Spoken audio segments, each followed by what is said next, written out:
When people discuss artificial intelligence in China, they usually begin with enormous numbers. Trillions of model parameters, billions of dollars in investment, new data centers, semiconductor projects, humanoid robots, and fierce competition among companies such as DeepSeek, Alibaba, Baidu, ByteDance, Moonshot AI, Minimax, and Z. AI.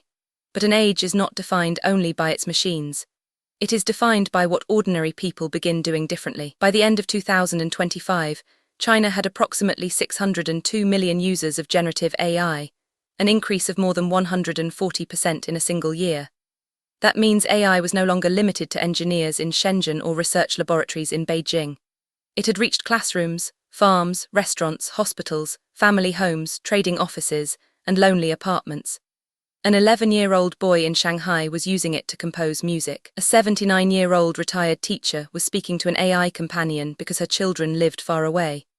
A farmer in Henan was photographing weeds and asking a chatbot how to treat them. A college student in Jiangsu had designed an AI boyfriend who never became impatient. A writer in Shaanxi had used AI to become a software developer, even though he still could not truly code on his own. These are not predictions about the future. They are lives being changed now. In this video, we will meet 10 people living through China's age of AI. Their experiences reveal excitement, loneliness, creativity, fear, ambition, privacy risks, and a growing dependence on systems that can be extremely useful while still being confidently wrong. Together, their stories answer a more important question than whether China or the United States is winning the AI race. What happens when artificial intelligence becomes ordinary? Our first life belongs to an 11-year-old schoolboy in Shanghai. A few years ago, a child interested in music could listen, practice an instrument, or perhaps learn basic composition. Turning a musical idea into a complete song required technical knowledge, software, and patience. Now the boy can describe a mood, select a genre, change the style, and use an AI music tool to transform an idea into something that sounds finished. He also uses AI to make stories, simple games, and small programming projects. When a task feels too large, the system helps him divide it into manageable steps. When he prepared for international school interviews, his mother taught him how to ask better questions and practice answers with a chatbot. This is a remarkable form of creative access. The child no longer has to wait until he has mastered every technical skill before experimenting. He can hear a musical idea immediately. He can test a game concept. He can receive feedback without waiting for an adult to become available, but he already understands the danger.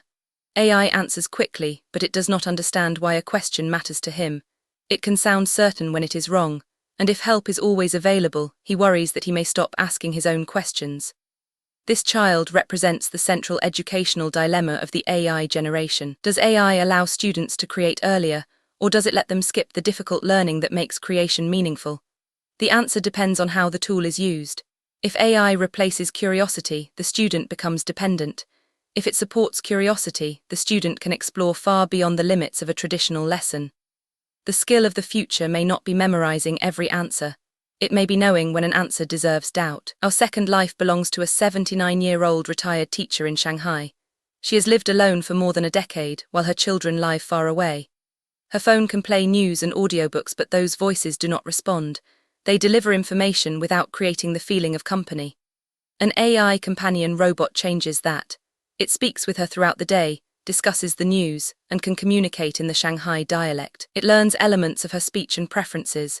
When she leaves home, it can remind her about the weather and say that it will be there when she returns.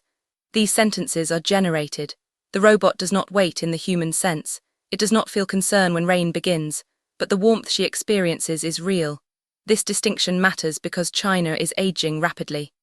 Many older adults live apart from their children, and human care is expensive, limited, and emotionally complicated. AI companions could remind users to take medicine, identify signs of distress, explain technology, connect to family members, and provide daily stimulation. They could also become a cheap substitute for human responsibility. A family may feel less urgency to visit because the robot is always present. A company may collect intimate conversations from users who do not fully understand how their data is stored. An older person could trust harmful advice or become emotionally dependent on a service that can change after a software update. The retired teacher's greatest concern is privacy.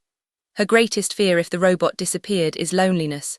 That tells us something uncomfortable.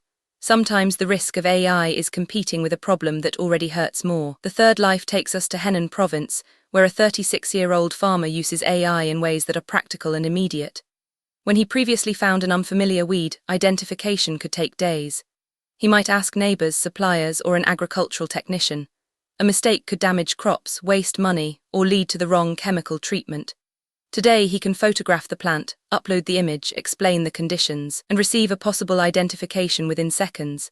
The system may suggest a herbicide, dosage, and application method. He also uses AI for record keeping. Planting dates, crop treatments, costs, harvest results, and seasonal wages can be organized more quickly. A calculation that once consumed much of a day can take less than half an hour. This is what AI transformation often looks like outside a technology company. It does not replace the farmer. It reduces the friction around dozens of small decisions, but accuracy is critical. A wrong answer in a poem is an inconvenience. A wrong chemical recommendation can affect food, soil, health, and income. AI should therefore be treated as a first opinion, not an agricultural authority. The farmer still needs product labels, local knowledge, weather information, and professional advice when the risk is high. There is also a digital divide. He observes that many farmers around him, especially those above 45, rarely use AI or even smartphones for agricultural work. So the technology may increase productivity while widening differences between people who can access, understand, and verify it and those who cannot. The field remains physical. The advantage begins with information. Our fourth life belongs to an 18-year-old waitress in Shanghai. She does not use AI to build a company or solve an advanced scientific problem. She uses it for ordinary uncertainty. What short hairstyle might suit her? What should a resignation letter say? Can it suggest a creative username for a game? How should she write a New Year greeting? If she feels unwell, what might the symptoms mean? For her, AI is a universal search box that does not simply provide links. It combines information into one direct answer. This kind of convenience may be the most important reason AI is spreading so quickly. Most people do not need a frontier model to prove a mathematical theorem. They need help with 20 small questions that appear during the day. The danger is that a smooth answer can hide uncertainty. Health advice is a clear example. A chatbot can offer general information, but it does not examine the patient, know the full medical history, or accept responsibility for the outcome. A young user may mistake fluency for diagnosis. She also avoids sharing personal details and feels uncomfortable with AI video calls that can see faces, rooms, and private surroundings. Her experience shows that AI literacy is not only about writing prompts. It is about deciding what not to reveal and recognizing which questions should not be delegated. The fifth life may sound like the purest AI success story. A 39-year-old independent developer from Shaanxi once earned his living as a writer. When generative AI first appeared, he disliked it. The technology seemed to threaten and disrespect the profession that supported him. Then he asked it to build an application. With AI assistance, he could design product logic, generate code, debug errors, create interfaces, and continue developing features in areas where he had no formal training. Work that once required a team or an expensive outsourcing contract became possible for one person. Within months, he had moved from criticizing AI as a writer to building several software products. This is the promise of the one-person company. AI reduces the distance between an idea and a working prototype. A designer can write code. A shop owner can create marketing. A teacher can build a learning tool. A small entrepreneur can test a business before hiring specialists. But the developer admits to a profound dependency. He has applications under his name, yet he still cannot fully code without the system. What happens when the AI introduces a security flaw? Can he maintain the product after a model update? Does he understand the architecture well enough to protect user data? Who is responsible when generated code fails? AI has expanded what he can produce faster than it has expanded what he understands. That gap may define a new class of work. People capable of building impressive systems while remaining dependent on an invisible technical partner. Our sixth life belongs to a 21-year-old college student in Jiangsu. She uses AI agents to create a virtual boyfriend with a chosen personality and background. Through repeated conversations, the system adapts to her preferences. It is available while she cooks, walks, studies, or feels lonely. It listens without becoming bored. It does not become defensive during disagreement. It does not leave because the conversation is emotionally difficult. It can even place the relationship inside imagined stories and historical settings. This is not simply a more advanced chatbot. It is personalized emotional fiction that talks back. The student understands that real people rarely match romantic ideals. AI allows her to give those ideals a voice. Critics worry that artificial partners make human relationships more difficult. A chatbot can be endlessly patient because it has no needs. A real partner brings boundaries, moods, history, disagreement, and independent desires. If users become accustomed to perfect responsiveness, mutual compromise may feel like failure. But the student argues that her idealized view of love existed before AI. The technology did not create the fantasy. It gave the fantasy a body made of language.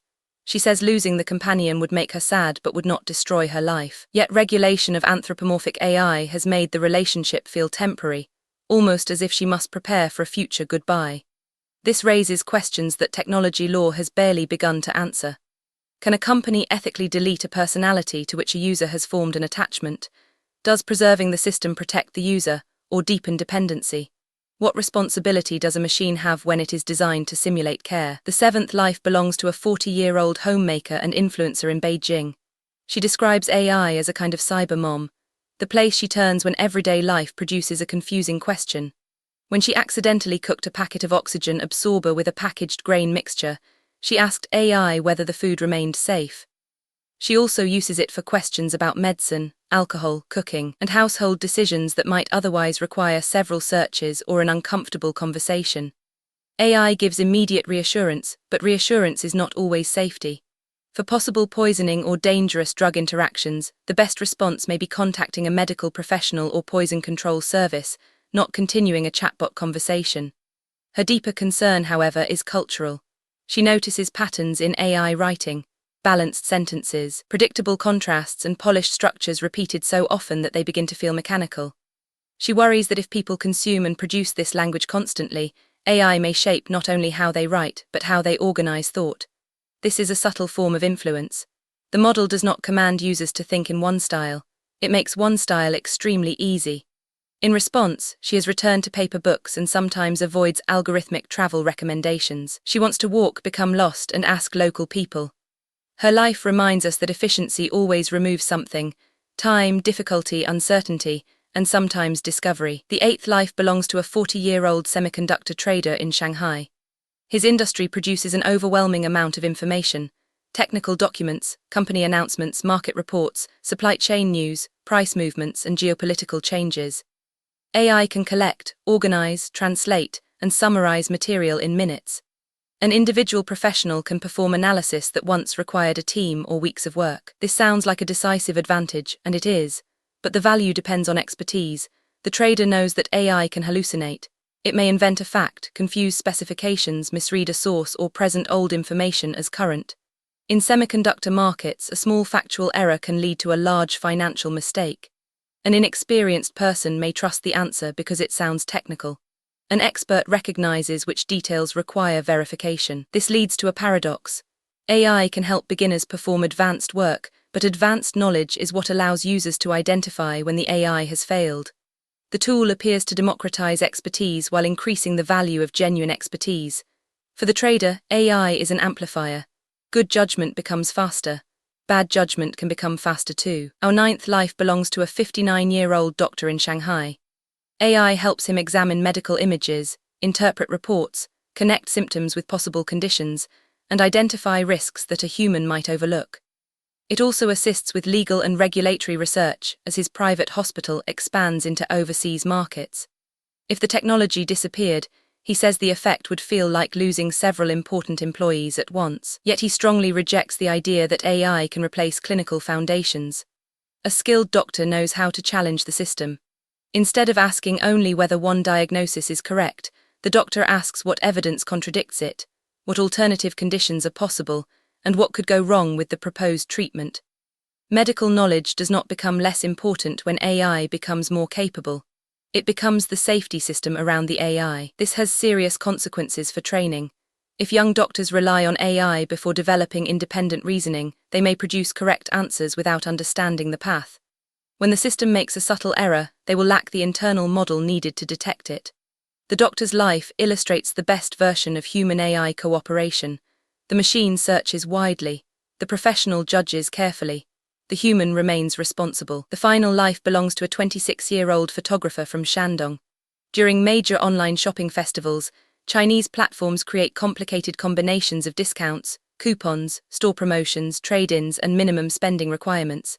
The photographer sends screenshots of products and coupons to an AI system. It calculates how to divide the order and obtain a lower total price.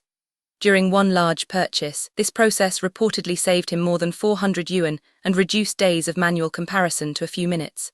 This may seem trivial beside medical diagnosis or software development, but mass adoption is built on trivial advantages repeated millions of times. If AI saves 10 minutes today, 20 minutes tomorrow, and an hour next week, it slowly becomes part of the user's normal expectations. Then dependence arrives without ceremony. The photographer also worries about privacy. Screenshots reveal products, budgets, interests, brands, and purchasing habits. AI can optimize the transaction because it knows more about the consumer. That knowledge is commercially valuable. The system may save a user money while improving the platform's ability to sell more in the future. These 10 people use AI for completely different purposes, but several patterns connect them. First, AI is becoming infrastructure. The users do not always think of themselves as participating in a technological revolution. They are writing a letter, identifying a plant, discussing the news, checking a report, or calculating a discount. The extraordinary technology disappears inside an ordinary task. Second, AI increases individual power. A child becomes a composer, one writer becomes a software team, one trader processes the work of several analysts, a farmer gains access to knowledge that once required a specialist. Third, AI rewards existing judgment. The doctor and trader gain enormous value because they understand their fields. The same confident answer given to an inexperienced user can become dangerous.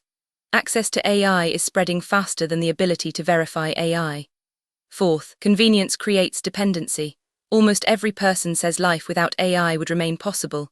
It would simply become slower, lonelier, more expensive, or more difficult. That is how essential technologies enter society, not by making the old world impossible but by making it feel unacceptable. Fifth, privacy is the recurring price. The companion learns an older woman's habits. The waitress may reveal her home through a video call. The shopper uploads purchase data. The farmer shares images and records.